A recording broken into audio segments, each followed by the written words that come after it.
Perkenalkan, nama saya Putri Anita Suksmasari, mahasiswa Agribisnis Universitas 11 Maret tahun 2020. Pada kesempatan kali ini, saya ingin membahas video yang berjudul Batik dalam Tradisi Kekinian. Tujuan pembuatan video ini adalah untuk memenuhi nilai ujian tengah semester mata kuliah Ilmu Sosial Budaya Dasar. Batik, banyak cerita di dalamnya. Cerita yang diwariskan sejak ratusan tahun lalu untuk kita. Saat ini batik berada di puncak popularitas. Batik sudah ditetapkan sebagai warisan budaya tak benda oleh UNESCO, tepatnya pada tanggal 2 Oktober tahun 2009. Batik adalah seni gambar di atas kain untuk pakaian. Seni gambar ini tidaklah asal menggambar saja, akan tetapi motif apa yang digambar juga memiliki makna filosofis. Filosofis motif batik ini berkaitan erat dengan kebudayaan Jawa yang sangat kental dengan simbol-simbol yang sudah mengakar kuat di dalam falsafah hidup masyarakat Jawa. Batik Jawa terkenal memiliki tingkat kerumitan yang tinggi dalam hal motif dan pewarnaan. Kreativitas seni batik ini tidak hanya berkutat pada kebudayaan lokal atau budaya Jawa saja, akan tetapi juga bertemu dengan budaya luar seiring dengan globalisasi dan ramainya jalinan perdagangan antar negara.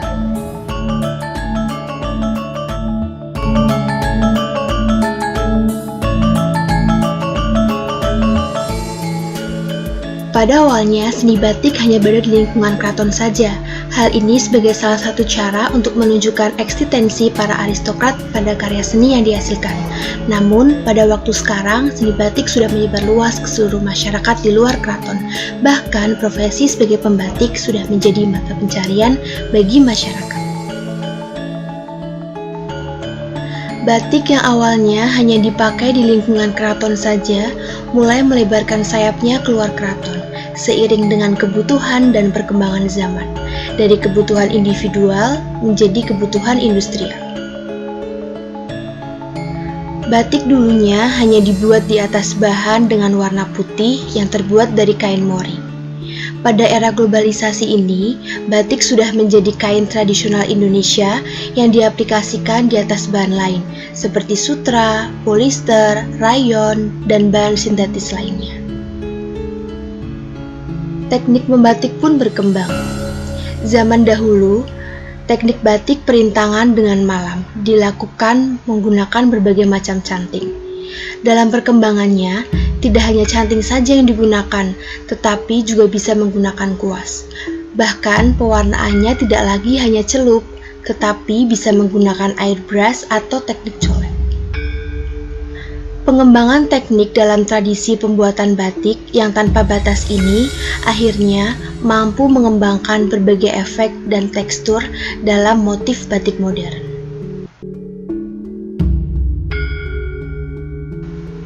Globalisasi yang berorientasi pada pasar mempunyai pengaruh besar terhadap tradisi pembuatan batik.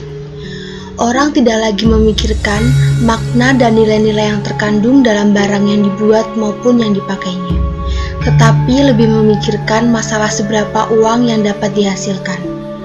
Batik tidak lagi dipandang sebagai suatu yang adiluhung dengan nilai-nilai filosofis di dalamnya. Karena tuntutan pasar, para pembuat batik tidak lagi menganggap penting segala ritual tradisi untuk mengiringi proses pembuatan batik. Mereka tanpa malu-malu menjiplak motif-motif yang sudah ada tanpa menghiraukan nilai kesakralannya. Kemudian, ada juga yang memproduksinya secara massal dengan teknologi batik printing atau batik cap. Meski hasilnya dinilai oleh beberapa kalangan sebagai batik yang tidak memiliki nilai getar, datar, dan hambar.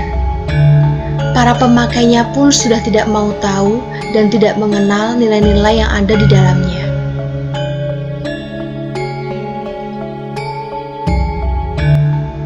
Sebelum terjadinya era globalisasi dan modernisasi, tradisi pembuatan dan perkembangan batik kepada halayak terhambat dengan adanya tata krama yang harus dipatuhi oleh para pembatik. Mereka harus memohon izin kepada pihak keraton yang merupakan pemilik motif-motif batik. Tidak sembarangan orang bisa membatik dan memakai kain batik.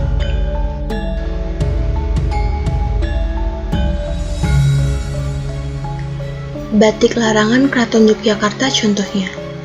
Batik larangan yang biasa disebut awisan dalem adalah motif-motif batik yang penggunaannya terikat dengan aturan tertentu di Keraton Yogyakarta, dan tidak semua orang bisa memakainya. Setiap sultan yang sedang bertahta memiliki kewenangan untuk menetapkan motif tertentu sebagai motif batik larangan. Contohnya Parang Rusak menjadi motif pertama yang ditetapkan oleh Sultan Hamengkubuwono pertama pada tahun 1785. Aturan ini lebih dari simbol status dan tradisi di masyarakat Keraton Yogyakarta. Jika tradisi ini diterapkan ke seluruh masyarakat, bisa saja batik lama-kelamaan akan mati.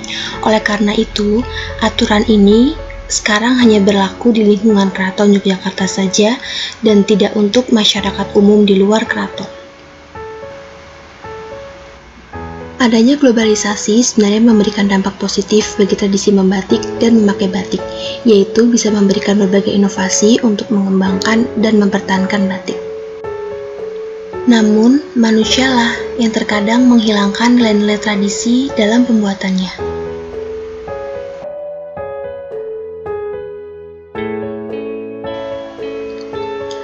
Manusia bukan korban atau budak dari ciptaannya sendiri.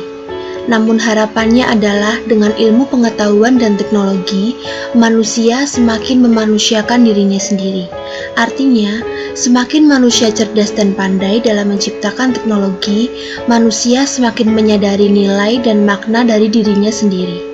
Kesadaran itu mencangkup kesadaran moral, kesadaran sosial, dan kesadaran kosmis. Kesadaran moral di sini berkaitan dengan kesadaran akan yang baik dan buruk bagi kehidupan manusia, dengan cara menghargai hak-hak asasi dan martabat manusia. Kesadaran sosial lebih mengacu pada sikap hidup yang menyadari bahwa manusia bergantung dan membutuhkan peran manusia lain.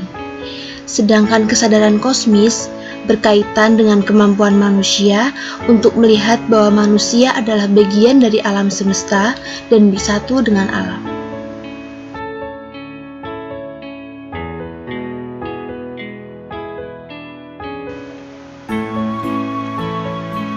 Teknologi sebenarnya tidak akan menjadi senjata yang mematikan jika manusia melihat sesamanya sebagai makhluk yang luhur. Karena dengan akal budinya, manusialah yang menciptakan ilmu pengetahuan dan teknologi. Tujuan awal adanya teknologi bukan untuk menghancurkan manusia, tapi membantu manusia agar semakin sejahtera dan hidup penuh dengan nilai-nilai yang dihidupi. Berkembangnya batik sebagai sebuah tradisi di berbagai kalangan masyarakat modern, baik itu tua, muda, hingga beragam profesi dan latar belakang ekonomi, semakin meluaskan munculnya motif batik modern yang diaplikasikan ke berbagai sektor. Batik yang kini sudah dicanangkan dan diakui global sebagai milik bangsa Indonesia membutuhkan para generasi muda untuk bersungguh-sungguh turut serta melestarikan warisan tradisi budaya nenek moyang kita yang adiluhur.